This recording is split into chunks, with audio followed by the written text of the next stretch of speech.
예, 전도서 12장 1절부터 마지막 절까지 14절까지입니다. 함께 읽겠습니다. 너는 청년이 돼 너희 창조주를 기억하라. 곧 곤고한 날이 이르기 전에 아무 낙이 없다고 할 때 해들이 가깝기 전에 해와 빛과 달과 별들이 어둡기 전에 비 뒤에 구름이 다시 일어나기 전에 그리하라.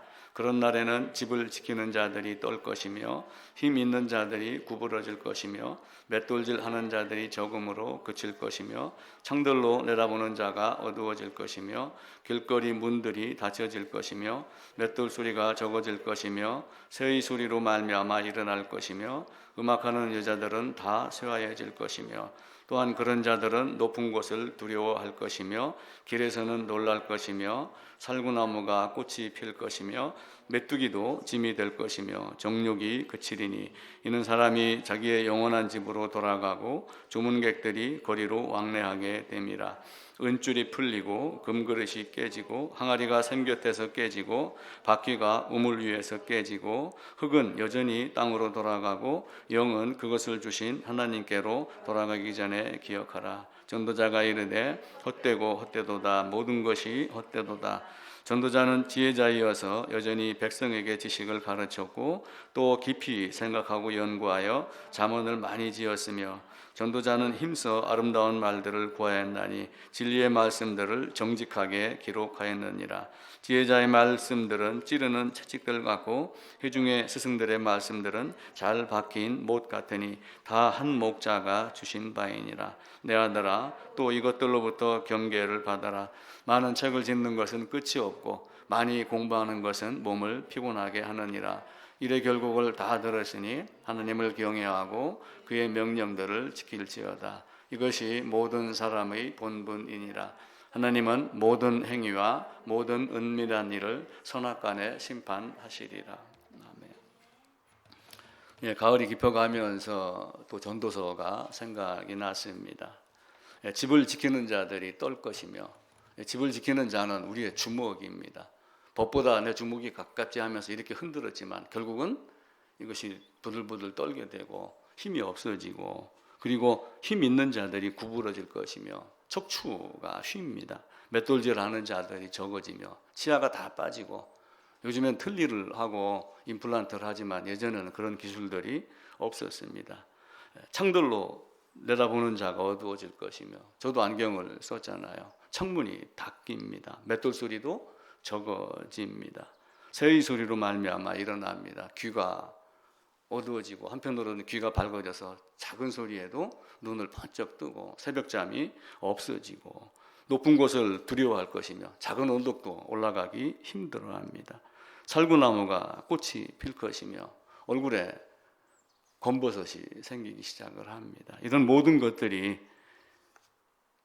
우리 인생의 시작이며 점점 마지막에 보여주는 징조이기도 합니다. 우리가 이것을 알면서도 우리가 하나님 앞에서 교만함이 있고 또 법보다 주먹이 가까우니 훗날 하나님의 심판보다 지금 여기서 사는 것이 더 아름답다, 이렇게 생각하는 사람들이 많이 있습니다.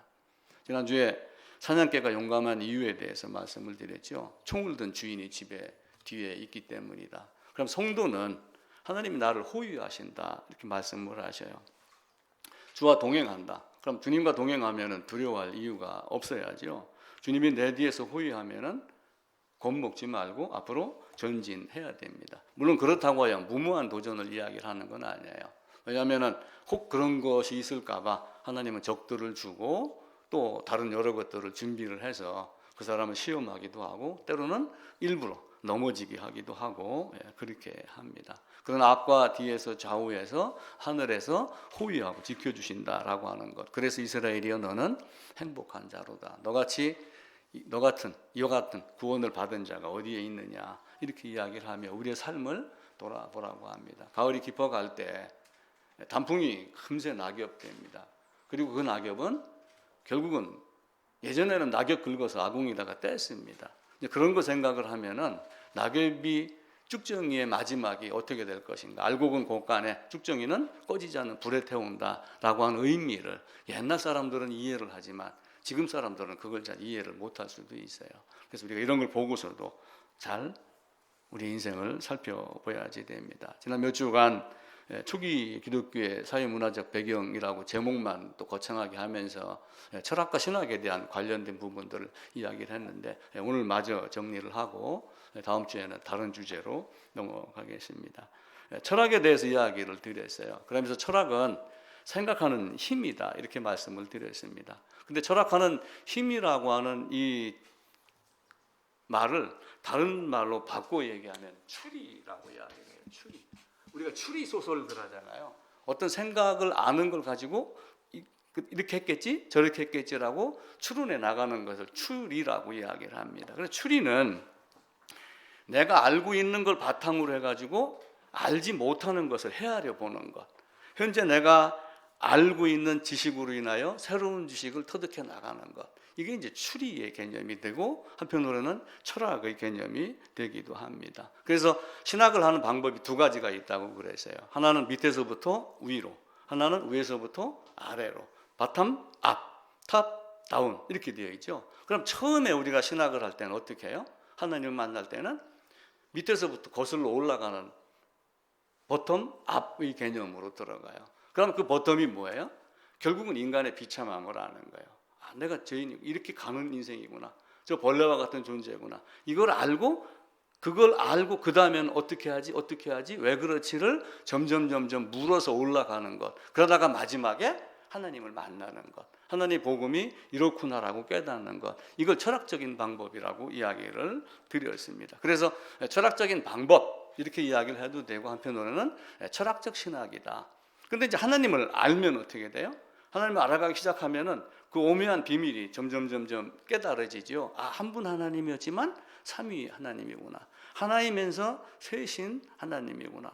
그 중에 한 위격이 신성으로 아들의 위격으로 이 땅에 오셨구나. 이런 부분들은 이제 정리해 나가는 것이 신학입니다. 그러니까 그것들은 어디서 시작이 되냐면은 내가 알고 있는 하나님을 정리해 나가는 것. 근데 그걸 정리해 나갈 때 인간이 지식으로 정리를 해 나갑니다. 생각을 정리할 줄 알고 쓸 줄 알아야 되죠. 그때 동원된 게 또 한편으로는 철학이라고 하는 개념이에요. 그러니까 철학이 단순하게 그냥 학문으로만 생각하는 게 아니라 인생을 생각하는 것 자체도 철학적 개념이에요. 철학은 악이 뭐냐, 죽음이 뭐냐를 시작으로 물음으로 시작이 되었다고 그랬잖아요. 그래서 초기 기독교는 이런 철학적 사상을 잘 활용을 해가지고 각 개개인에게 묻습니다. 어떤 존재인가? 나는 왜 이러지? 나는 왜 그렇지? 라고 하는 걸 계속 물어나가면서 하나님을 알고 하나님을 안 사람들이 그걸 정리해 나가는 것. 그 정리하는 방법도 이제 학문적 기법을 동원해가지고 하나님을 체계적으로 정리를 합니다. 이제 그걸 신학교에 가서는 다시 뒤집어서 공부를 하려고 그러니까 이게 이제 뭐 여러 가지 방법이 나오니까 이제 그것 때문에 힘들어 하기도 하고 그럽니다. 그래서 철학자들의 사상을 동원을 합니다. 예를 들어 플라톤이 이데아라고 얘기를 했었을 때 그 이데아가 뭐지? 라고 하는 거를 어떤 일의 근원, 근본, 본질, 진리 모든 것의 원인이 되는 이렇게 얘기를 했었을 때 그걸 가지고 하나님이야 라고 하며 철학적 학문 사상을 가지고 신학과 연결시켜주는, 그러니까 하나님의 존재와 예정과 섭리와 이런 모든 것들을 그런 학문을 통해서 정리하게 만들었어요. 그때가 언제냐 하면 헬라와 로마 시대인데 로마 시대에 우리 주님이 오셨고 로마의 권력과 길과 헬라의 사상을 통해서 온 세상에 주님의 복음이 퍼져나간 것을 보면은 결국은 헬라를 준비한 것도 로마를 준비한 것도 하나님의 섭리에 불과합니다. 그래서 행복은 우리가 행복에 대한 이야기를 참 많이 해요. 행복은 뭐라고 그래요? 공부를 많이 해야지 행복인가요? 전도서에서도 이야기를 많이 합니다. 많은 책들을 짓는 건 끝이 없고 공부하는 것은 몸을 피곤하게 하느니라. 그렇다고 공부하지 말라는 건 아니잖아요. 헛된 학문에 매이지만 결국은 그 학문으로 철학적 방법으로 주님을 발견해 나가는 겁니다. 요한이 구원을 받아야지 행복한 자가 됩니다. 우리가 불렀던 찬송가 147장에 있는 대로 거기는 있었는가? 이렇게 물었을 때 거기가 어디야? 여러분 한번 고민 한번 해보세요. 거기가 어디야?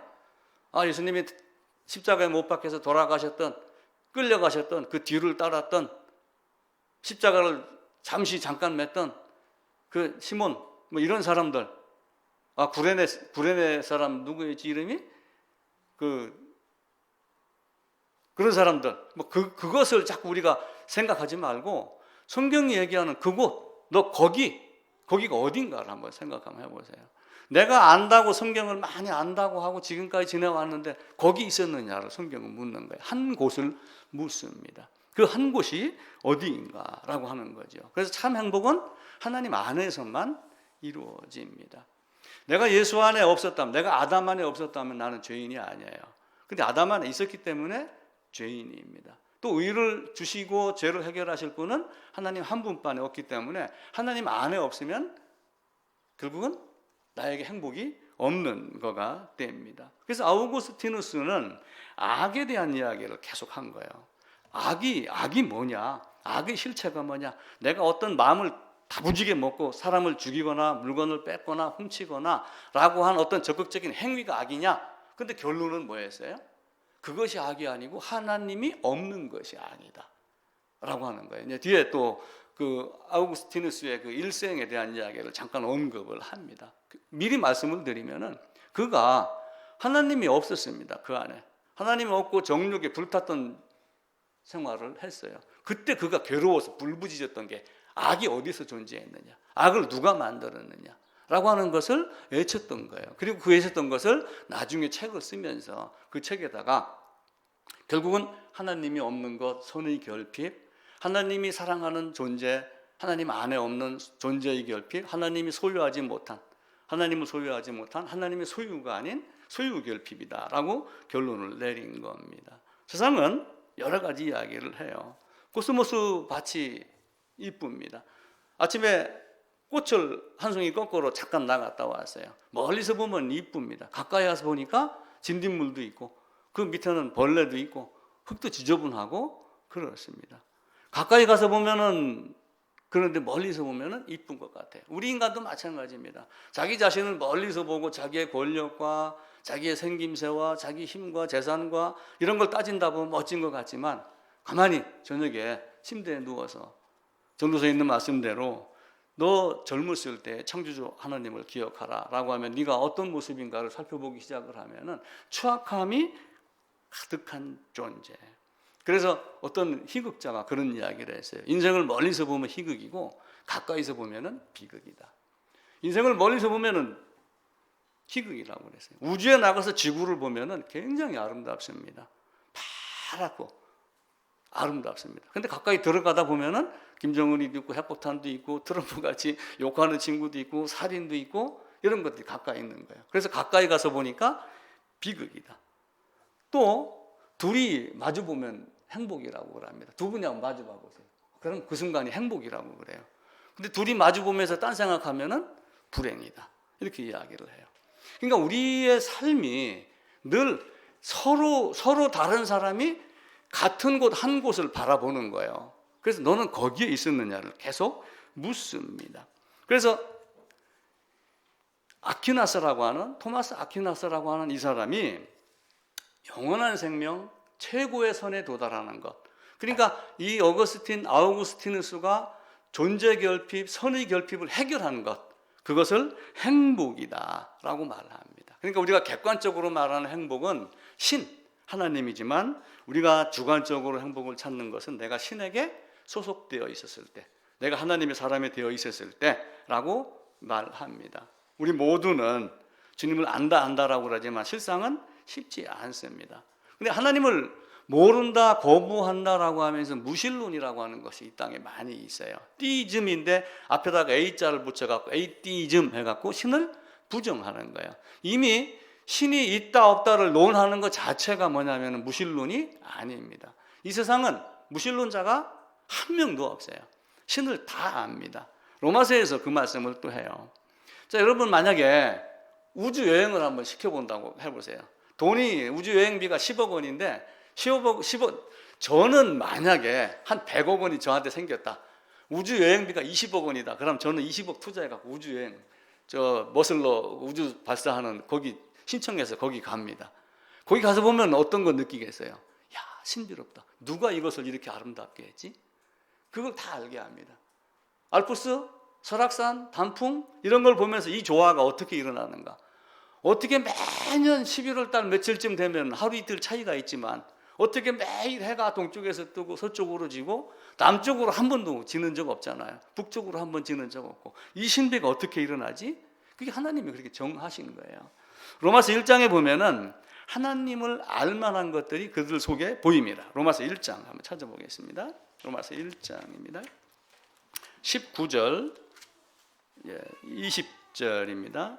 240쪽이네요. 제가 읽을게요. 이는 하나님을 알만한 것이 그들 속에 보임이라. 하나님께서 이를 그들에게 보이셨느니라. 창세로부터 그의 보이지 아니하는 것들 곧 그의 영원하신 능력과 신성이 그가 만드신 만물에 분명히 보여 알려졌나니 그러므로 그들이 핑계치 못한다. 하나님을 모르는 사람은 없어요. 단지 심판이 두려워서 거부하는 것이다 라고 저는 생각을 합니다. 이사야 40장에도 같은 말씀이 있어요. 앞으로 가셔가지고 이사야서 40장 한번 보겠습니다. 26절입니다. 1016쪽이네요. 이사야서 40장 16절 함께 26절만 읽읍시다. 너희는 눈을 높이 들어 누가 이 모든 것을 창조하였나 보라. 주께서는 수요대로 만상을 이끌어내시고 그들의 모든 이름을 부르시나니 그의 권세가 크고 그의 능력이 강함으로 하나도 빠짐이 없느니라. 시편 147편에서는 그 별들의 수요를 세시고, 별들의 수요를 세면 별이 몇 개일 것 같아요? 어떤 사람이 싸웁니다. 둘이. 너 내 머리카락이 몇 개인 줄 알아? 너는 지금 나이가 그 정도 됐으니까 26,372개야. 맞아, 틀려? 틀리다고 하겠어요? 맞겠다고 하겠어요? 2만 몇천 몇 개를 머리카락으로 셀 능력이 없으니까 답이 안 되는 거예요, 사실은.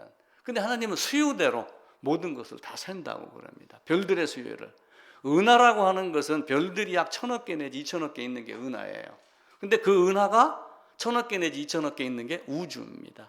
그래서 과학자들이 또 얼마 전에 새로운 사실을 밝혀냈어요. 태양은 고정되어 있다. 절대 움직이지 않는다. 그건 맞습니다. 그런데 은하라고 하는 은하계 안에서, 태양계 안에서의 태양은 움직이지 않지만 은하와 벗어나서 우주 전체를 놓고 봤을 때는 태양계가 어떻게 이동을 한답니다. 그 이동 곡선까지 과학자가 이렇게 밝혀냈더라고요.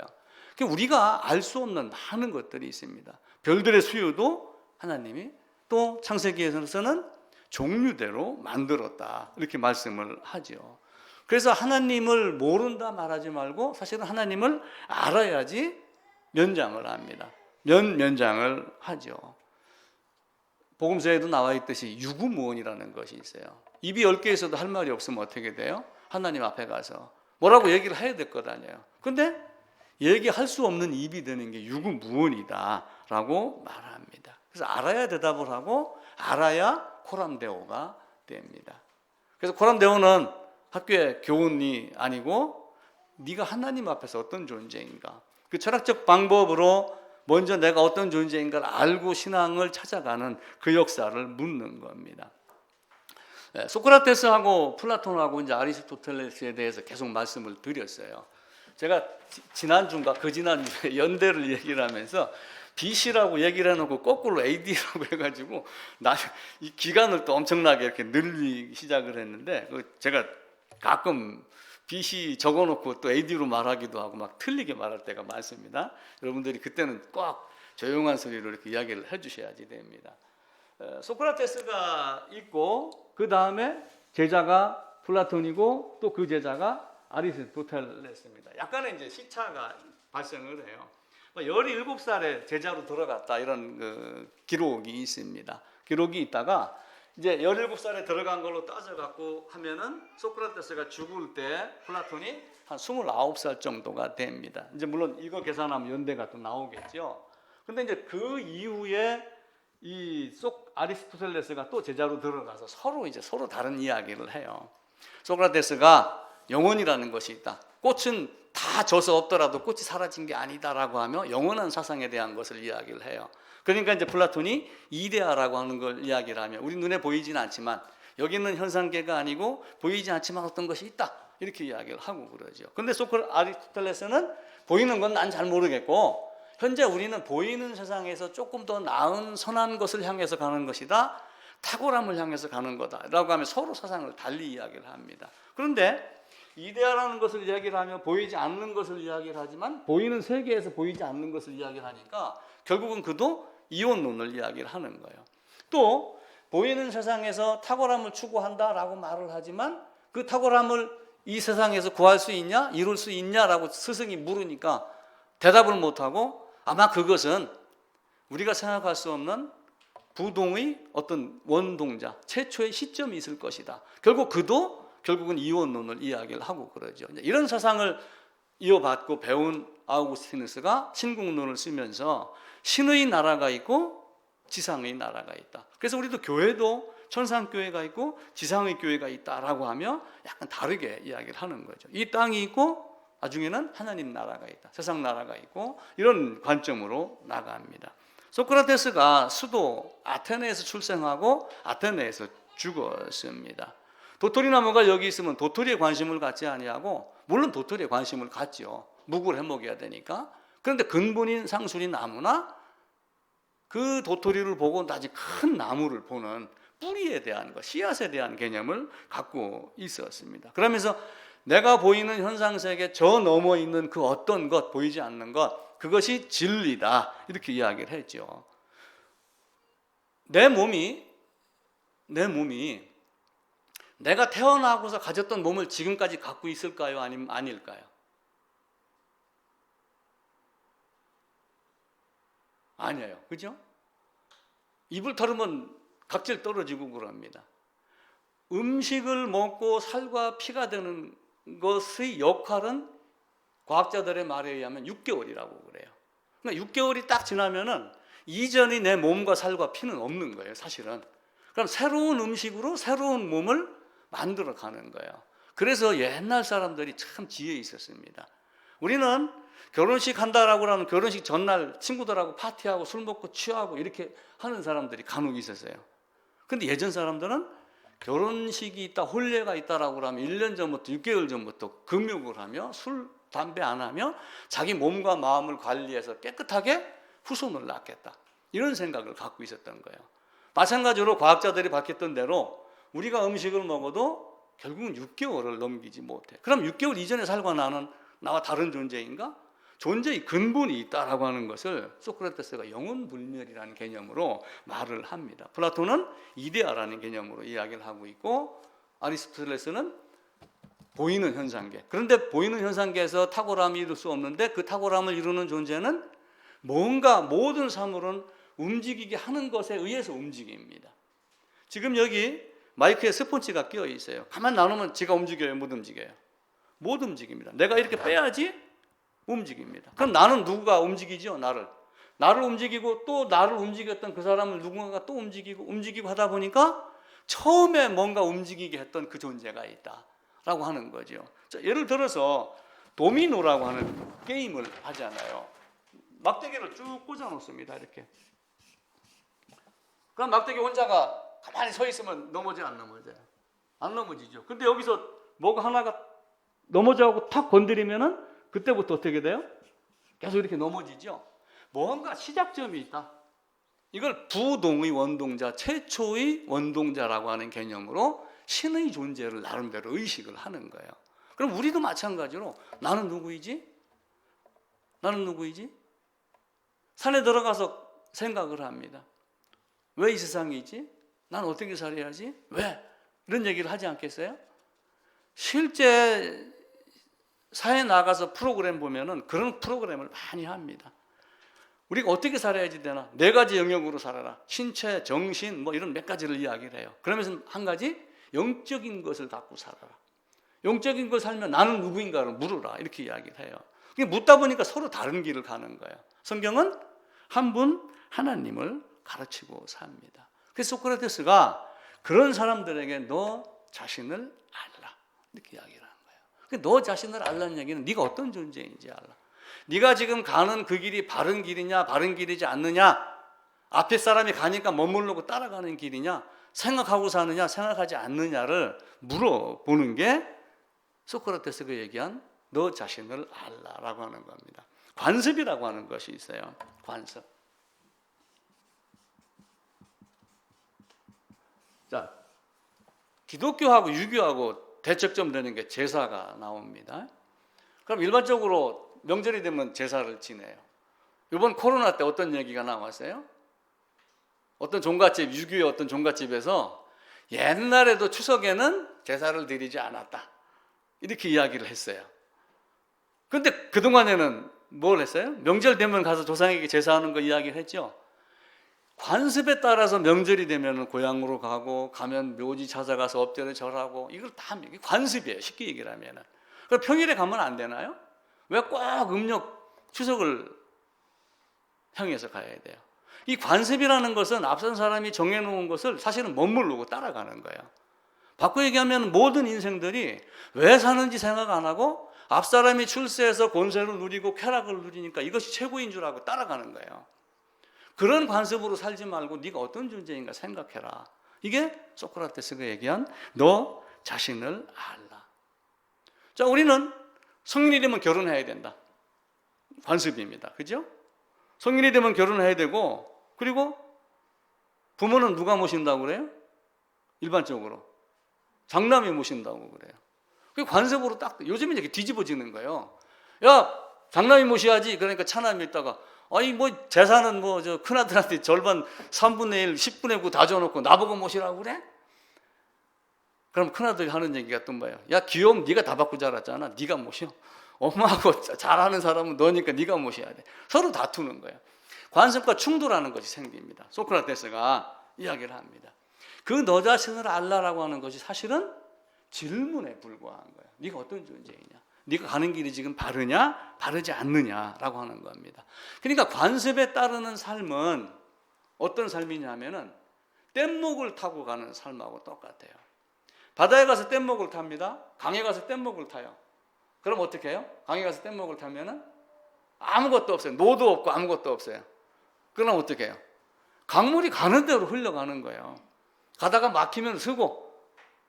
근데 그렇게 뗏목 인생이 아니라 모다를 만들어서 뗏목에다 모다를 달으면 내가 가고 싶은 방향으로 할 수 있죠. 돛을 달아라. 모다를 만들어서 달아라. 이게 소크라테스가 얘기한 너 자신을 알라. 예를 들어서 묻습니다. 너는 누구야? 다른 사람이 나한테 너는 누구야? 그러면 나는 처음에 뭐라고 대답을 하냐면 나 김관식이야. 이렇게 대답을 합니다. 그런데 그 사람이 묻는 건 사실은 일반적인 사람은 그렇게 물었을지 모르지만 생각이 깊은 사람은 네가 어떤 존재냐, 어떤 방법으로 살고 어떤 생각대로 사는가를 한번 이야기를 해봐라. 그렇게 묻는 거예요. 소크라테스가 너 자신을 알라라고 이야기를 하니까 아테네 청년들이 혼란이 오기 시작을 했어요. 도대체 어떻게 살으란 말이야. 질문을 하면 반드시 뭐가 돼요? 답을 만들어야지 돼요. 질문을 하면은. 질문을 하면은 또 한 가지 아는 것이 질문에 대한 답을 내가 지금까지 모르고 있었구나. 이걸 한 가지를 알아요. 물론 아는 사람도 있습니다. 근데 질문을 하면은 모른다가 반드시 나와야지 됩니다. 서로 관습과 새로운 생각과 싸웁니다. 65세에 넘으면 지하철 교통카드를 줍니다. 젊은이들이 반발해요. 아니 지금 일의 적자인데 왜 저 양반들은 교통카드를 줬어? 나는 지금 라면을 먹어가면서 교통카드 써가며 출퇴근하는데. 나이 많은 사람은 뭐라고 그래요? 야, 산업사회가 발전하면서 내가 뼈 빠지게 일해갖고 지하철 내 돈 내 세금 내서 세운 거야. 근데 그것도 인정 못하니? 빈차로가 하나 내가 오늘 무슨 차이가 있냐? 서로 싸우는 거예요. 소크라테스가 질문을 던지니까 사람들이 싸우기 시작을 합니다. 교회도 마찬가지입니다. 코로나가 생기면서 또 문제죠. 몇 년 전부터 가나안 성도라는 것이 있어요. 교회당에 나와야 돼? 왜 교회당에 나가야 돼? 성경을 보니까 누구누구 집에 있는 교회도 있잖아. 두세 사람이 모이는 곳에 내가 있다고 그랬는데 그럼 난 여기 있으면 예배가 안 되는 거야? 교회와 목사는 교회당으로 나오라고 하고 개개인은 집에 있어도 된다. 초대교회로 돌아가자. 이렇게 서로 관습이 부딪혀 싸우는 겁니다. 너 자신을 알라! 라고 했었을 때 소크라테스가 이야기를 했어요. 이유가 있을 때만 행동해라. 이유가 없는 행위는 하지 말고 분명하게 그 이유와 해결책과 목적과 근거가 됐을 때만 생각하고 행동하고 움직여라 라고 하는 거예요. 그러니까 요즘에도 부모들 학생들에게 뭐라고 그래요? 나중에 이제 사진이 이제 대학교 들어갔습니다. 커가지고 야 내가 너 열심히 키웠어. 이번에 가서 공부해가지고 올 A 받아와. 근데 하진이가 느닷없이 아빠 내가 왜 올 A를 받아야 돼요? 하느님이가 왜 내가 올 A를 받아야 돼요? 나는 지금 야구를 좋아해요. 추신수 보세요. 올 A 안 받아도 연봉이 700억이고 800억이잖아요. 손흥민 이번에 850억 제안 받았답니다. 그럼 내가 꼭 올 A를 받아야지 행복해요? 따지고 덤비고 막 물을 거 아니에요.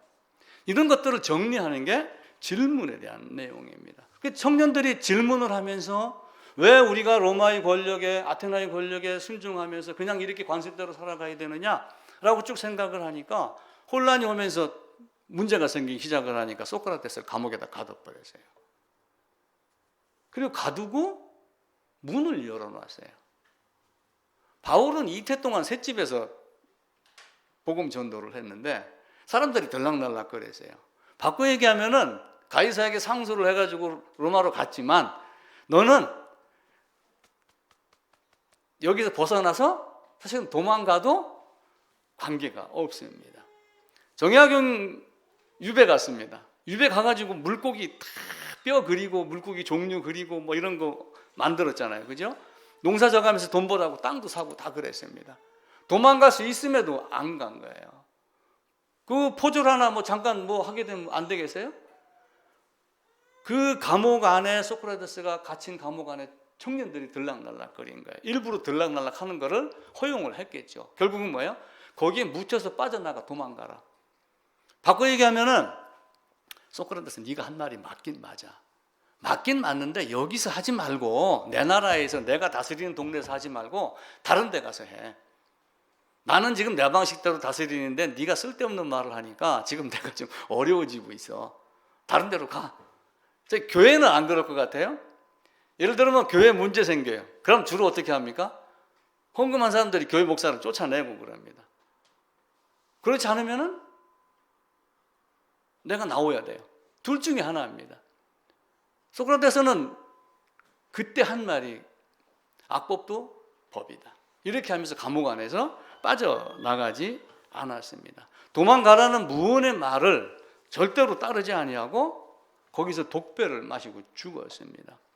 자, 저 도토리 나무를 베도 저 안에 뿌리가 있고 씨앗이 있다. 조그마한 요 도토리가 나중에 큰 상수리 나무가 될 거다. 이걸 본 거예요. 자기 나름대로는 신의 개념은 몰랐지만. 근데 그런 진리가 있다고 얘기했던 사람이 죽음을 피해서 도망갔다면 그걸 따르던 사람들이 실망했겠어요? 안 했겠어요?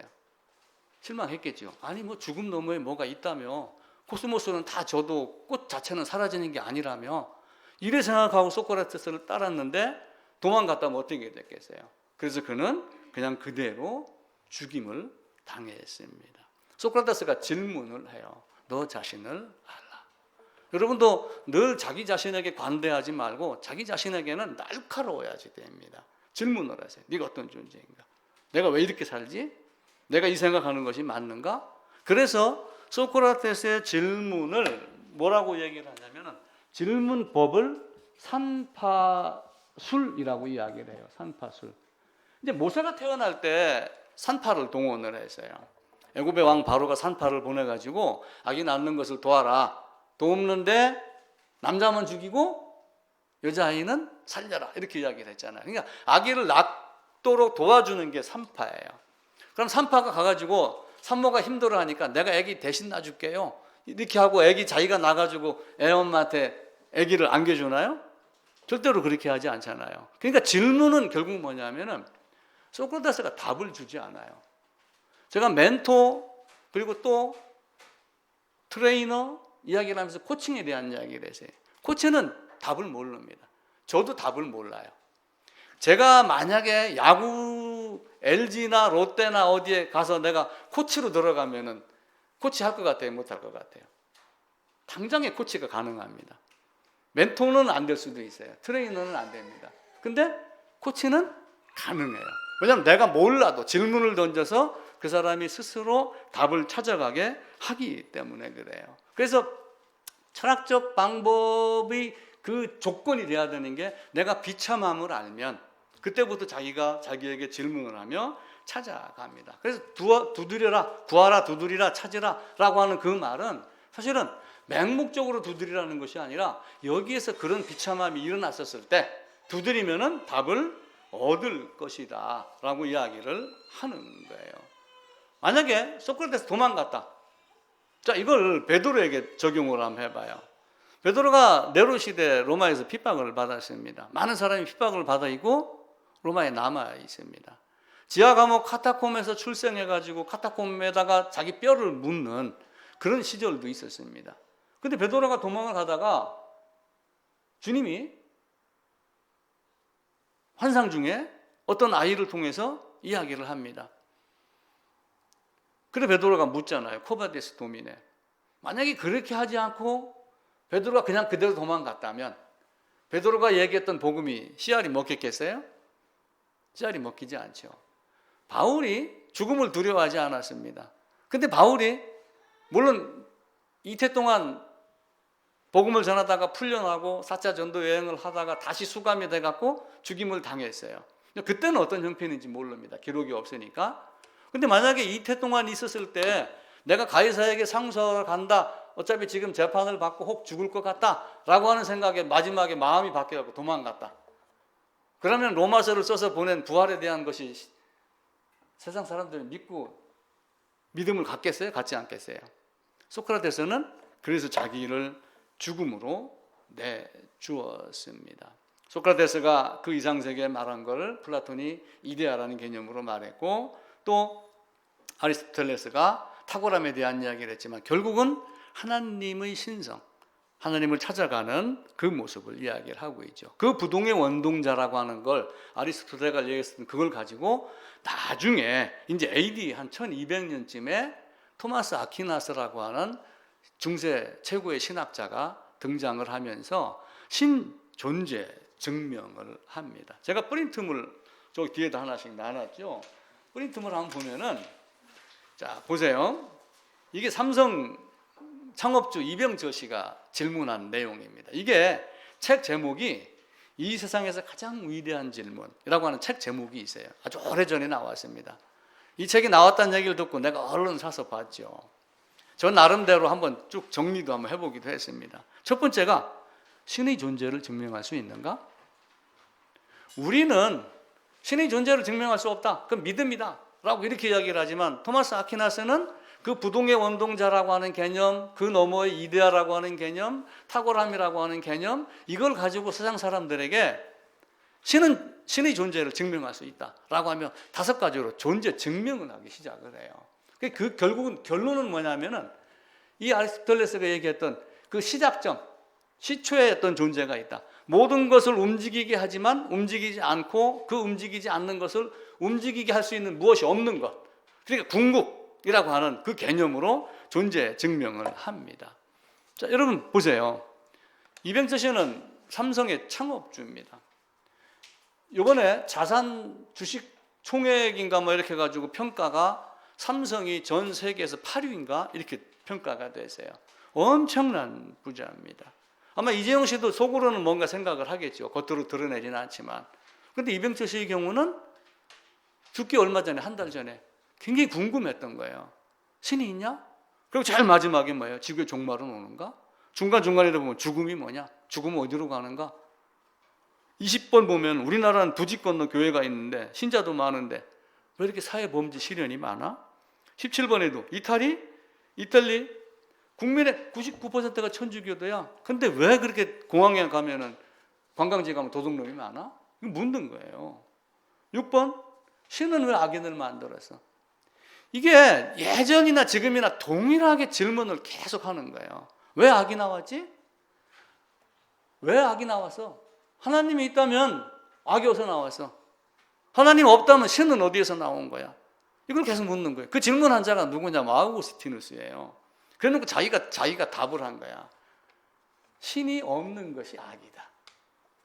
악을 어떤 것으로 내가 의지로 행한 것이 악이 아니라 신이 없는 것이 악이다.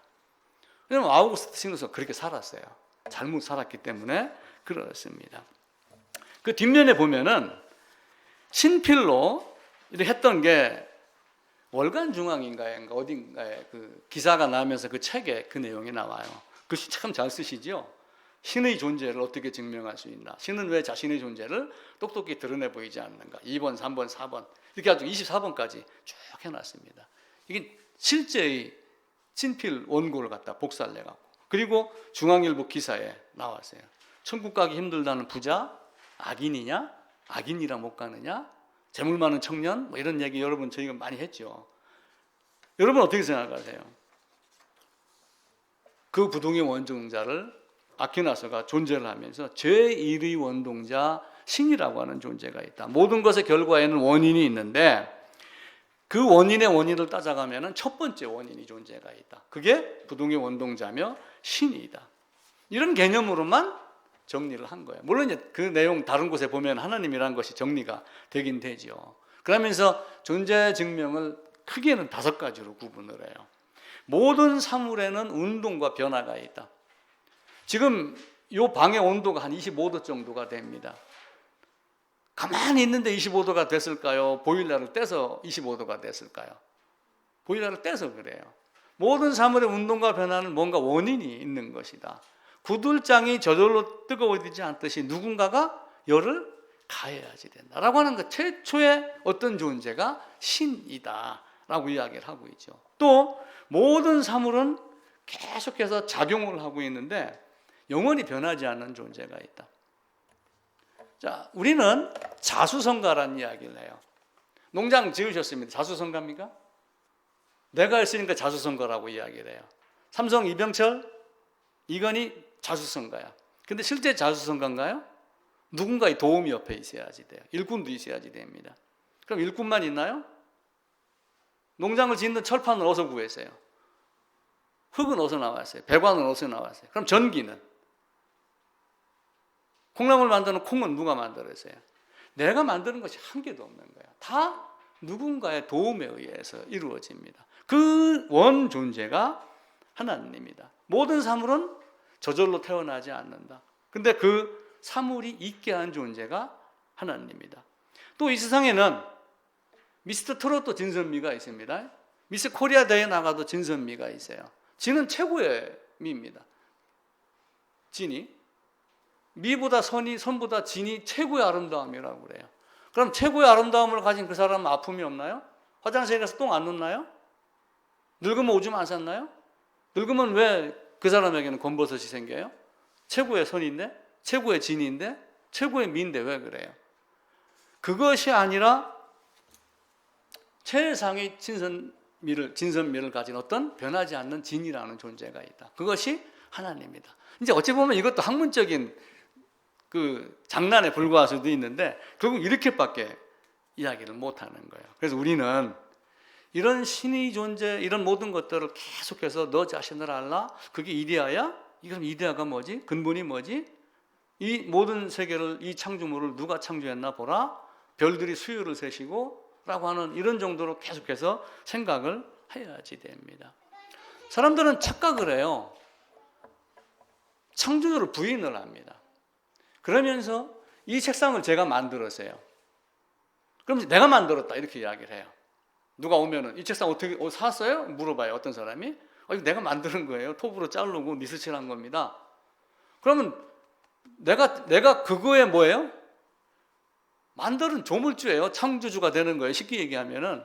그런데 내가 만드는 그것 때문에 또 다른 만드는 분을 동격으로 여기려고 하는 사람들이 있다. 나도 만들고 하나님도 만들었어. 또 나는 만들었다고 하는 걸 인정을 하면서도 하나님이 세상 만들었다는 것을 인정하지 않으려고 하는 존재들이 있는 거예요. 근데 하나님은 그렇게 이야기를 하지 않아요. 한미간도 많이 싸웁니다. 전자권 회수한다 이런 얘기하고 그러죠. 이번에 어느 국방부 장관인가 대사가 또 무슨 말을 해가지고 논란이 일었어요. 한국과 미국이라는 것은 국가라고 하는 자격, 영토, 국민, 법이 있는 요 3가지만 같지 나머지는 다 달라요. 땅의 크기가 다르죠. 자원이 다르죠. 힘이 다르죠. 핵폭탄 보유 능력도 다르죠. 전쟁 붙으면 당장에 박살나죠. 비행기도 거기서 수입해 오잖아요. 아무것도 아닌 존재예요. 근데 한국과 미국을 동국으로 여기면서 지금 작전권을 바꿔달라고 자꾸 얘기를 하니까 미국에서 싫어하는 거예요. 동맹이라고 하는 개념은 힘이 같을 때 동맹이 되는 게 아니라 힘이 적은 자가 힘이 많은 자를 빌려서 그 힘을 사용해 가지고 나를 지키기 위해서 동맹이라는 단어가 나오는 거예요. 내가 뭘 만들었다라고 그러지만 하나님과 나는 신과 벌레만도 못한 거예요. 발 뒤꿈치 때만도 못하는 게 우리 인간이란 말이에요. 그러면서 하나님이 말씀하잖아요. 눈을 높이 들어보라. 이 모든 것을 누가 창조하였나 보라. 이 이야기를 이사야서에서 40장에서 이야기를 합니다. 우리가 읽었던 이사야 40장입니다. 26절 너희는 눈을 높이 들어 누가 이 모든 것을 창조하였나 보라. 그런데 이사야 40장 그 앞부분을 보게 되면은 자 뭐가 있냐면은 17절 18절부터 봅시다. 그런즉 너희가 하나님을 누구와 같다 하겠으며 무슨 형상을 그에게 비기겠느냐. 우상은 장인이 부어 만들었고 장색이 금으로 입혔고 또 은사슬을 만든 것이라 라고 하며 어떤 사람이 자기가 만드는 걸 이야기를 해요.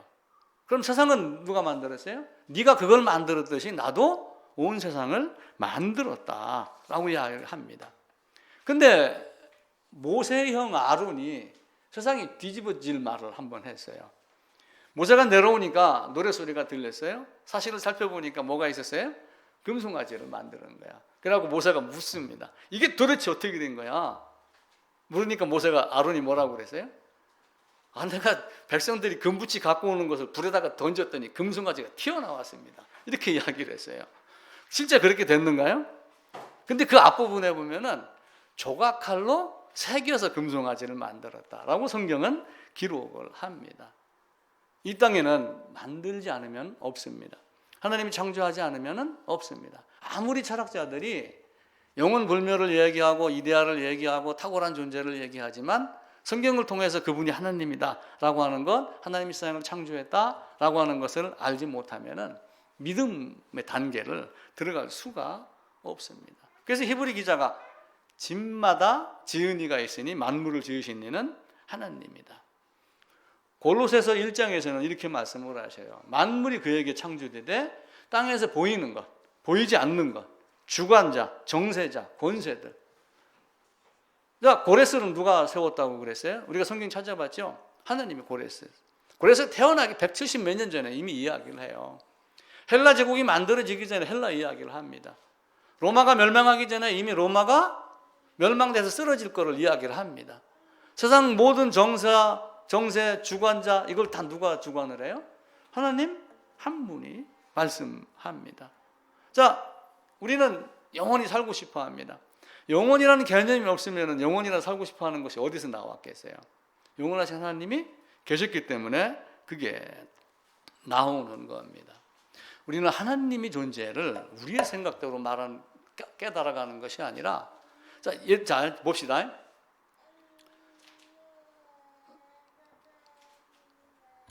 이 집사님하고 제 집사님은 두 분이 닮았어요, 안 닮았어요? 안 닮았어요? 두 분은 노출 효과라고 하는 것이 있어요. 노출 효과. 이게 제가 이제 자료 조사를 했어요. 왜 이런 현상이 일어나는가 했더니 노출 효과가 있어갖고 부부가 결혼을 하면은 서로 얼굴을 마주 보면서 이야기를 하고 대화를 하다 보니까 상대방 얼굴을 닮아간다 라고 이야기하는 것이 30여 년 전에 어떤 사람이 노출 효과 이렇게 논문을 발표를 했어요. 그 이후로 많은 사람들이 부부는 닮아간다 이렇게 말하기 시작했다 라고 하는 이야기가 있어요. 근데 이걸 어떤 사람이 이제 미국의 백인들 뭐 이제 계열만 조사를 해가지고 진짜 부부가 닮아가나 안 닮아가나를 다시 확인을 했어요. 그래가지고 부부 이런 데 있는 사람들 전부 이제 어렸을 때부터 얼굴 사진을 다 구해가지고 뭐 인공지능이 있으니까 쫙 하고 나니까 부부는 닮지 않는다 이렇게 결론을 내렸어요. 다만 닮은 사람들끼리 결혼할 뿐이다. 닮은 사람들, 생각이 같은 사람들, 닮은 사람들끼리 서로 마음이 맞아간다 이렇게 이야기를 했어요. 그래서 그 기사를 보면서 제가 맞아, 하나님의 마음을 가졌으니까 하나님을 바라보지 제가 그렇게 그냥 바로 말을 바꾸었습니다. 그래서 노출 효과가 아니라 하나님의 마음을 사모하고 하나님을 닮아가기를 원하고 하나님이 처음부터 예정해서 하나님의 마음을 가졌기 때문에 하나님을 찾는 것이다 라고 하며 빌립보서 2장 13절에 있는 말씀을 제가 적용을 한 거고, 세상에서는 어떤 말로 그거를 인정을 하냐면은 증거를 하냐면 유유상종이라는 말로 증거를 하고 합니다. 그래서 이 아우구스티누스가 늘 질문을 했어요. 자기 삶이 비참한 걸 보고 악이 어디서 왔는가. 결국은 뭐예요? 인간이 생각하고 말하고 하는 악과 선은 사실은 하나님에게는 없어요. 인간이 자기가 잘못해서 하나님을 떠나면서 부패하고 오염돼서 나오는 그 부패의 줄거리들, 오염에 더럽혀진 것들이 악이고 선인 것이지 하나님에게서는 그걸 찾을 수가 없습니다. 하나님에게 속하기만 하면 선과 악의 개념이 사실은 사라지고 하나님에게서 떨어져 나갔을 때가 악이 되는 거예요. 스스로 해결할 수가 없고 모든 것이 뭐예요? 나는 저 똥처럼 멸망할 수밖에 없는 존재구나. 이걸 알았을 때 하나님이 보이기 시작을 하는 겁니다. 그래서 영혼이라는 개념이 하나님의 마음을 닮아가고 하나님을 찾는 것이 예전부터 있었기 때문에 사람에게 하나님이 예정했기 때문에 그 사람에게는 뭐가 보이는 거예요? 본향을 생각하는 마음이 생기는 겁니다. 그럼 어떤 사람에게는 왜 하나님을 거부하고 하나님이 없다 하고 생각하지 않냐고 다른 길로 갈까?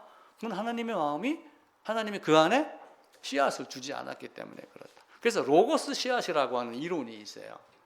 하나님 말씀이라고 하는 것을 이미 심어놓은 자에게는 하나님이 원하는 시간과 장소와 때, 환경에 따라서 씨가 뿌려지고 자라서 열매를 맺으며 하나님을 바라보게 되어 있다라고 하는 그 로고스 씨앗 이론이라는 것이 있는데, 이게 우리가 이제 그것이 없으면 어떻게 되겠어요?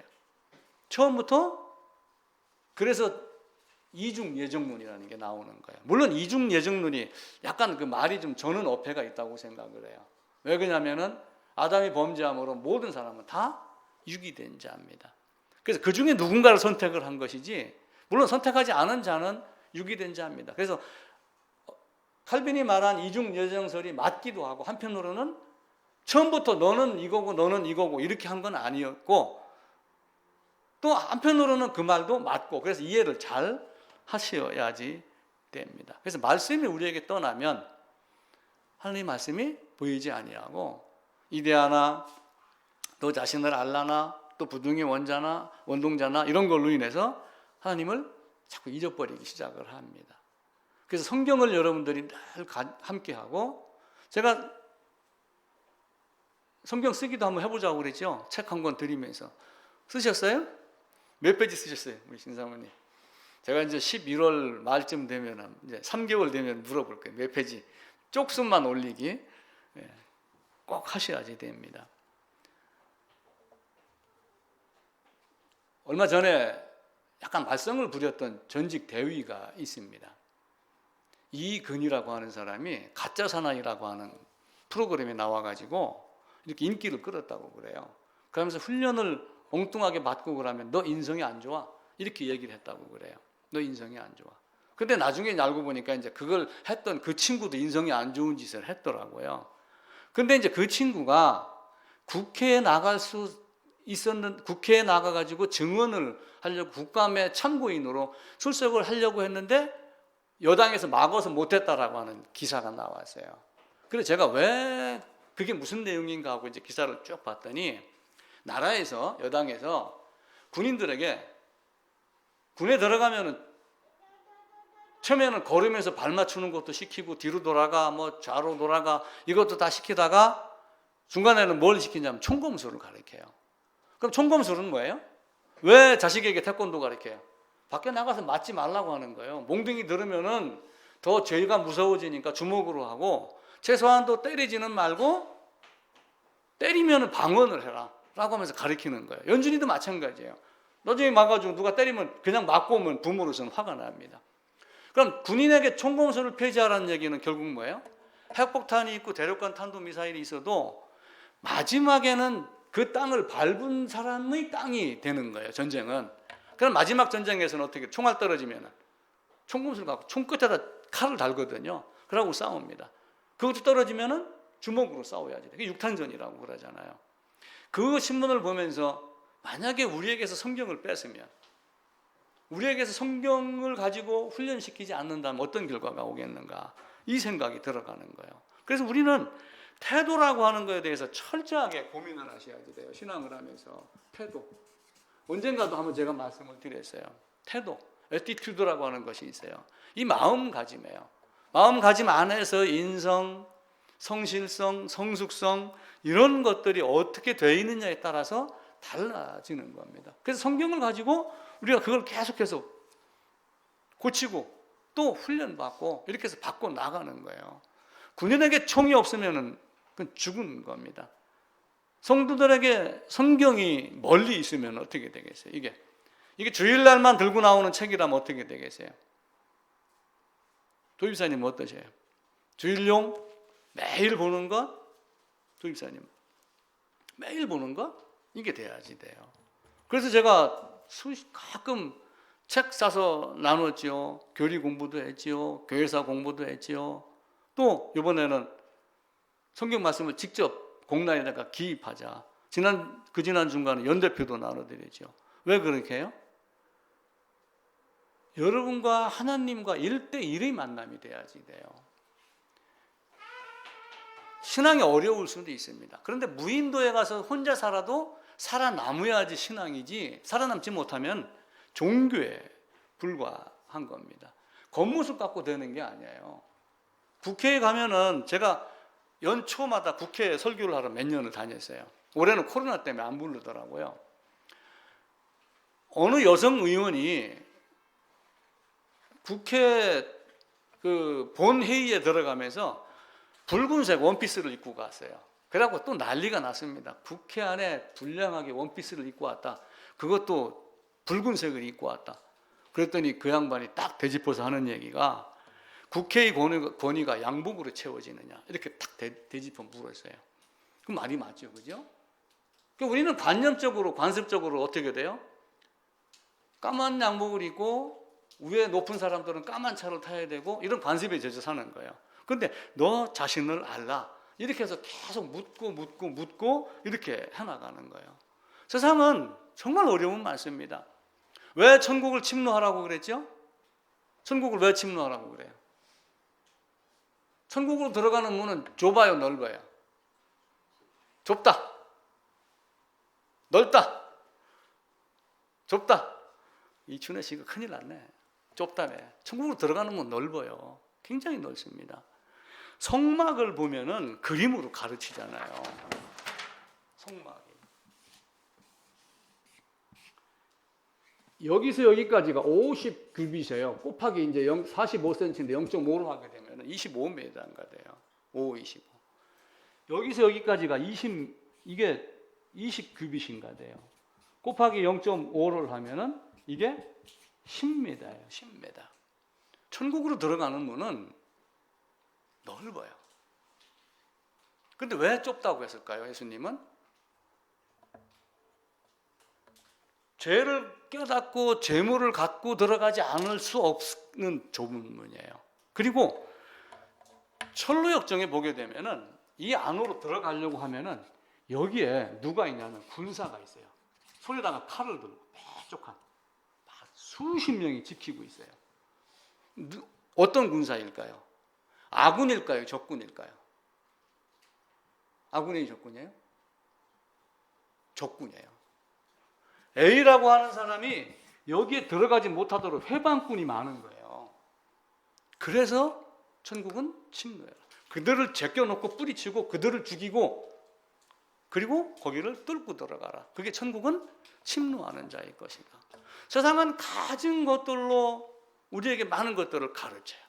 성경으로 가르치고, 또 철학적 사상으로 가르치고, 정리해서 가르치고, 또 성경을 그걸 통해서 더 깊이 깨달아가고. 그런데도 불구하고 왜 어려울까? 결국은 그 철학적 신학을 하는 그 근본 사상이 비참함에 대한 개념이 없기 때문에 그래요. 목이 마르지 않기 때문에 강가에 갖다 놔도 물을 마시지 않는 거예요. 어느 책 제목에 보면은 수영장 바닥을 쳐라, 이런 책 제목 비슷한 게 있어요. 수영장에 빠져서 허우적거릴 것 같으면은 빨리 잠수해가지고 바닥을 차고 올라와야지 물 밖으로 나올 수 있다. 그러니까 바닥에 들어가 보지 않으면은 안 되는 거예요. 근데 우리는 너무 게을르게 신앙생활을 하고 그래요. 우연히 어쩌다가 기도하다가 하나 걸리면 기도 응답 그래놓고 그걸 바라보고 앉아 있는 거예요. 그거는 세상에 노력해서 얻는 것이지 다른 게 주는 게 아니에요. 한 비자라고 하는 중국의 유명한 사람이 있었습니다. 그가 이런 이야기를 했어요. 수주대토다라고 하면서 어떤 농부에 대한 예화를 들었어요. 어떤 농부가 밭을 갈고 있는데 갑자기 저쪽에서 토끼가 한 마리 툭 튀어나오더래요. 토끼가 튀어나오다가 밭 모퉁이 어디에 나뭇가지가 튀어나온 게 나뭇가지에 탁 걸려갖고 토끼가 뒹굴었어요. 뒹군 사이에 쫓아가가지고 토끼를 잡은 거야. 그럼 그 농부가 그 다음에 어떻게 했어요? 가서 끓여 먹고 일을 열심히 하면 됐는데 또 멍청한 토끼가 나올까봐 삽과 낫과 뺑이를 다 놔놓고 밭 구퉁이에서 토끼 나오는 것만 쳐다보고 있었던 거야. 일평생 토끼 나왔어요? 안 나왔어요? 안 나왔어요. 그 짓 하지 마라. 성경도 그래서 땀 흘려서 간절히 찾고 구해라, 두드려라, 찾으라 이렇게 이야기를 하는 거예요. 하나님은 우리에게 매일 성경 보고 매일 기도하기를 가르쳐요. 시계가 고장나면 맞아요, 안 맞아요? 시계가 고장나면 맞는다, 안 맞는다. 이건 안 맞는 게 당연하죠, 그죠? 근데 맞아요. 조입생이 눈 깜빡한다. 하루에 2번. 그렇죠? 지금 12시 12분입니다. 저거 배터리 딱 빼보세요. 밤 12시 12분에 한 번 맞고 내일 낮에 오면 12시 12분 맞고 2번은 딱 맞아요. 근데 그 2번 맞는 행운이 내가 노력한 행운이 아니란 말이에요. 어쩌다 얻어 걸린 것이지. 선장 이 사람이 농부가 토끼 한 마리 얻었다고 해서 계속 토끼 기다리면 되겠어요, 안 되겠어요? 안 됩니다. 우리의 삶은 진짜 침노하는 개념으로 뚫고 들어가셔야지 돼요. 뚫고 들어가셔야지 돼요. 이들이 철학을 하면서 어떻게 살아야 되는가? 소크라테스는 너 자신을 살라 이렇게 이야기를 하니까 두 갈래로 또 나뉩니다. 이제 사도행전 17장 한번 보겠습니다. 사도행전 17장입니다.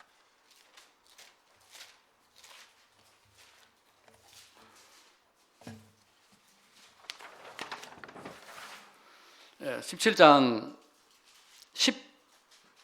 17절 8절입니다. 제가 읽을게요. 해당에서는 유대인과 경건한 사람들과 또 장터에서는 날마다 만나는 사람들과 변론하니, 이제 바울이 복음을 증거하는 거예요. 호교론자가 돼가지고 복음을 계속 이야기를 합니다. 그러니까 어떤 에피쿠로스와 스토아 철학자들도 바울과 쟁론하니, 그래서 이들이 바울을 이기지 못하니까 이 말쟁이라고 이렇게 이야기를 합니다.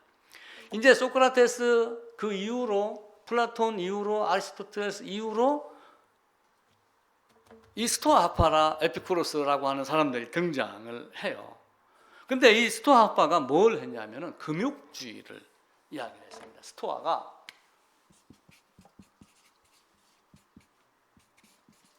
금욕주의.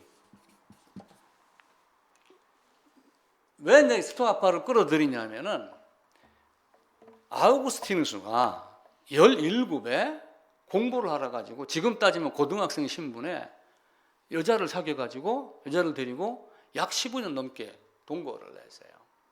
그러면서 그 정욕을 탐하는, 그 사랑을 탐하는 그 사랑에 빠져 사는 거예요. 그러다가 고민을 많이 했어요. 내가 왜 이렇게 살아야 되지? 고민하면서 했던 내용이 뭐냐면, 악이 도대체 뭐야? 악이 도대체 뭐야? 하나님이 있다면 악이 어디서 나온 거야? 하나님이 없다면 선이 어디서 나온 거야? 이 질문을 계속 하는 거예요.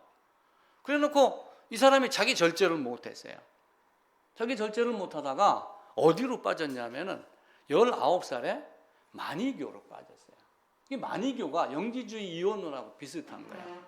결국은 내가 열심히 갈고 닦고 정진하면은 신과 같이 될 수 있다. 이런 개념들이 지금도 많이 있잖아요. 그죠? 그런 마니교에 빠진 거예요. 근데 나중에 이 사람이 이야기를 하기를, 사실은 내가 마니교가 좋아서 빠진 게 아니고, 사실은 그게 뭐예요? 자발적으로 간 것도 아니고 도피성으로 간 거예요. 쉽게 얘기를 하면은.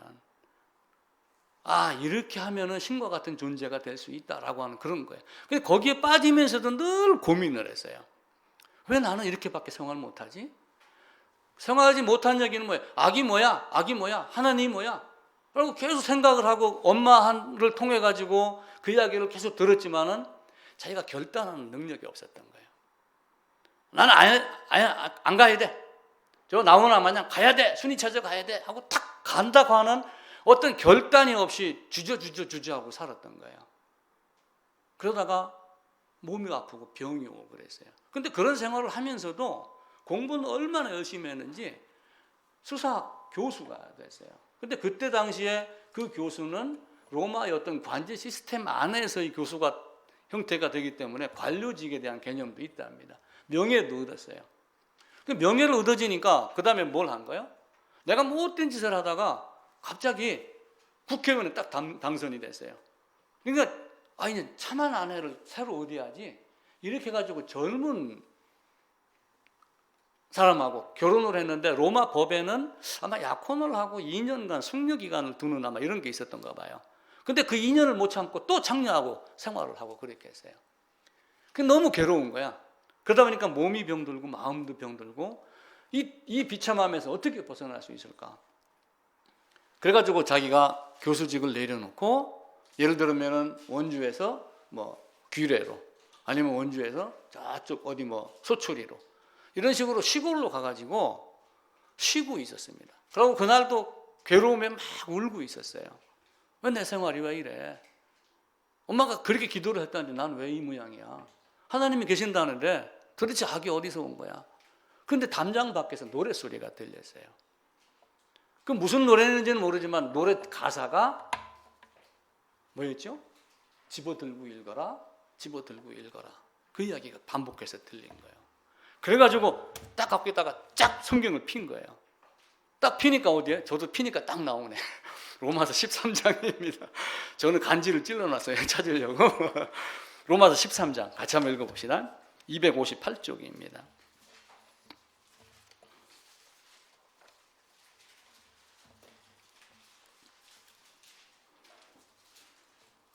(12절부터) (14절입니다) 밤이 깊고 낮이 가까웠으니 그러므로 우리가 어둠의 일을 벗고 빛의 갑옷을 입자. 낮에와 같이 단정히 행하고 방탕하거나 술 취하지 말며 음란하거나 호색하지 말며 다투거나 시기하지 말고 오직 주 예수 그리스도로 옷 입고 정욕을 위하여 육신의 일을 도모하지 말자. 17의 동거를 시작을 해서 이때의 나이가 32인가가 그렇습니다. 근데 아마 아우구스티누스가 33인가의 세례를 받았어요. 결단을 하는 계기가 된 거야. 이걸 보고 나는 바뀌어야 되겠구나. 이 비참함에서 벗어날 수 있는 방법은 내가 여기를 떠나고 내가 의지를 어디다 의지를 해야 돼요? 하나님 말씀에 의지를 해야죠. 세상 것에 의지하지 아니하고 그 길로 그가 바뀌기 시작을 했습니다. 예수님도 말씀을 하셨어요. 마태복음 19장에 보면은 어머니의 태로부터 된 고자가 있고 사람이 만든 고자도 있고, 사람이 만든 고자는 옛날 조선시대 내시입니다. 내시. 태로부터 된 고자도 있겠죠. 불구로 태어난 사람. 그런데 천국을 위하여 스스로 된 고자도 있도다 라고 하며 어거스틴이 그 이후로 독신으로 살았다. 그 2년 전에 약혼한 여가 있었지만 함께 하지 아니하고 독신으로 살았다. 그런 이야기가 전해지고 있습니다. 바울도 이 마태복음에 의거한 건 아니겠지만 베드로는 아내와 다닐 권한이 없겠느냐 베드로처럼 이렇게 바울이 이야기를 했어요. 고린도서에서. 그럼 베드로는 결혼했다는 얘기 안 했다는 얘기예요? 결혼했다는 얘기죠. 근데 바울은 나와 같이 혼자 지내는 것이 좋다. 그러니까 여러 사람이 두 갈래 의견으로 나와요. 바울이 결혼 안 했구나. 그런데 사도행전 9장에서 공문서를 가지고 예수 믿는 자를 핍박한 자를 잡으러 가고 죽이러 가는 공문서는 당시의 로마법으로는 결혼한 사람에게만 주는 법적 근거가 있다고 그래요. 그러니까 바울은 뭐예요? 결혼을 했지만 바울과 같이 아내와 함께 하지 아니하고 스스로 된 고자, 자기를 스스로 관리할 수 있는 자. 그래서 그 고린도 전서 7장인가요? 거기에 그 내용이 나오는데 나는 아내 혼자 다녔다. 자, 결혼을 하면 어떤 문제가 있느냐? 남자가 결혼을 하면 어떻게 해야지 아내를 기쁘게 할까? 자, 여자가 결혼을 했다. 그럼 어떻게 남편을 기쁘게 할까? 이렇게 하고 그러는데 나는 하나님을 기쁘게 하는 자가 될 거다. 이런 관점으로 접근을 하기 시작을 한 거예요. 그러니까 우리가 자세히 봐보세요. 너 자신을 알라. 이렇게 이야기를 한 거예요. 근데 사도행전 17장에 보면은 그런 금욕이 아니라 참어서 하는 것이 아니라 그걸 버릴 줄 아는 금욕. 그죠? 저도 담배 술을 많이 먹고 피웠습니다. 그러다가 교회를 다니기 시작하면서 이게 술과 담배가 나에게 유해한 거구나. 성경을 보면서 이거는 하면 안 되는 거구나. 해야 될 필요가 없는 거구나. 라고 하는 걸 딱 아는 순간 버렸어요. 한 번도 안 했습니다. 담배? 참을인 자를 한 휙도 안 꼽았어요. 피고 싶어 하는 마음 자체가 저 안에는 생기질 않았어요.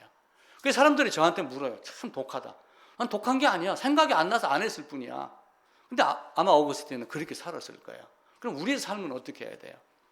그렇게 가야 되지 않느냐. 근데 사도행 17장에 스토아가 나오고 에피쿠로스가 나와요. 두 학파가 나와요. 근데 이 사람들은 쾌락을 추구해야지 된다라고 이야기를 했어요. 근데 쾌락이 금욕을 멀리하는 쾌락이 아니라 마음 공부의 쾌락.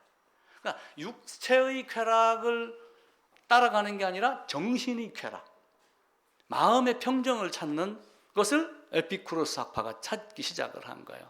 그러다가 보니까 뭐가 생겨요? 세상에서 얘기하는 명상 뭐 이런 거 있죠.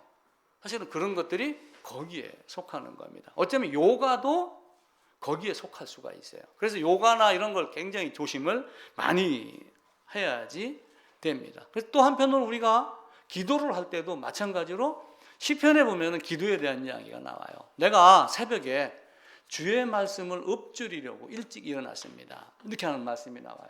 읊조린다는 얘기는 뭐예요?